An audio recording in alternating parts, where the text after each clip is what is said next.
பேங்காக்கில் நடந்து போயிட்டு இருக்கும்போது ஒரு அல்வா துண்டு மாதிரி ஒரு தாத்தா கட் பண்ணிருந்தார். என்னடா அது அல்வா துண்டு மாதிரி இருக்கேன்னு பக்கத்தில் போய் பார்த்தா தான் தெரியுது அது அல்வா துண்டு இல்லை, பீஃப்ன்றது.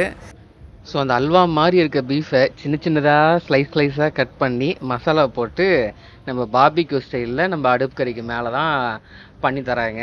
ஸோ அவங்க போய் கேட்டதுக்கு அவங்க என்ன சொன்னாங்க, வெறும் 80 பாட்டு தான்ப்பா வாங்கிக்கப்பா அப்படின்னாங்க. எது 80 பாட்டா அப்படின்னு பார்த்தா நம்ம ஊர் காசுக்கு கிட்டத்தட்ட 187 ரூபா 190 ரூபா வரும் மக்களே.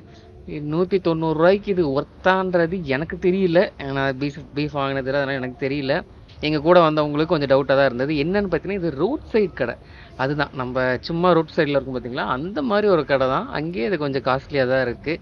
ஏன்னு கேட்டிங்கன்னா இது தாய்லாந்தோடைய பேங்காக். ஸோ அதனால் இது கொஞ்சம் காஸ்ட்லியாக தான் இருக்கும். ஏன்னா மெயின் சிட்டிக்குள்ளே குட்டி குட்டியாக இந்த வண்டி வந்து மூவபுல் ஆக்சுவலாக.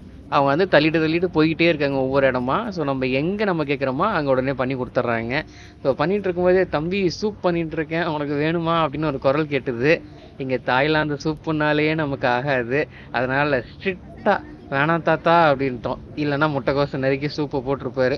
அங்கே தெளிவாக வேணாம் தாத்தா எங்களுக்கு சூப்பெல்லாம் போதும் அப்படின்னு சொன்னோம். ஒரே குத்தத்துக்காக அதை நிறுத்திட்டாரு. ஏன்னா அங்கே ஃபிஷ் ஆயில்னு ஒரு ஆயில் இருக்குது மக்களே. அது வந்து எல்லா ஃபுட்லேயும் மிக்ஸ் பண்ணுறாங்க. அதை நம்மளால் ஏற்றுக்கவே முடியல, அதை சாப்பிடவும் முடியல. என்னமோ ஒரு கெட்டு போன மாதிரி ஒரு ஸ்மெல் அது வந்துக்கிட்டே இருக்கும். ஸோ ஒரு சில ஃபுட்டு வந்து செலக்டிவாக நம்ம சாப்பிட்ற மாதிரி தான் இருக்குது. ஈவன் வெஜிடேரியன்லேயும் அவங்க ஒரு வினிகர் மாதிரி ஆட் பண்ணுறாங்க. அதுவும் நம்மளால் ஏற்றுக்க முடியல. என்னடா அது வித்தியாசமாக இருக்கே அப்படின்ற மாதிரி தான் இருக்குது.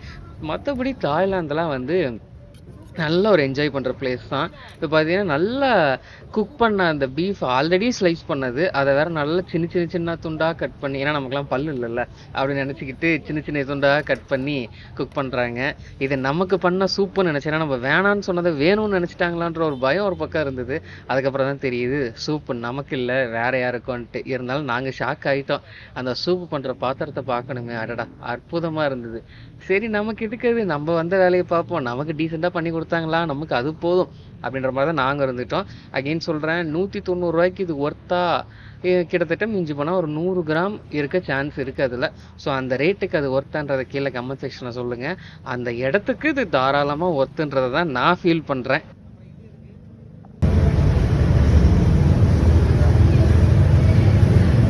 நாக்கில் அன்னைக்கு பார்த்தா ஒரே புளிப்பு.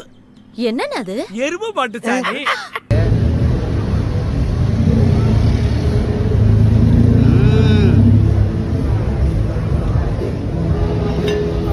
செமையா இருக்குப்பா.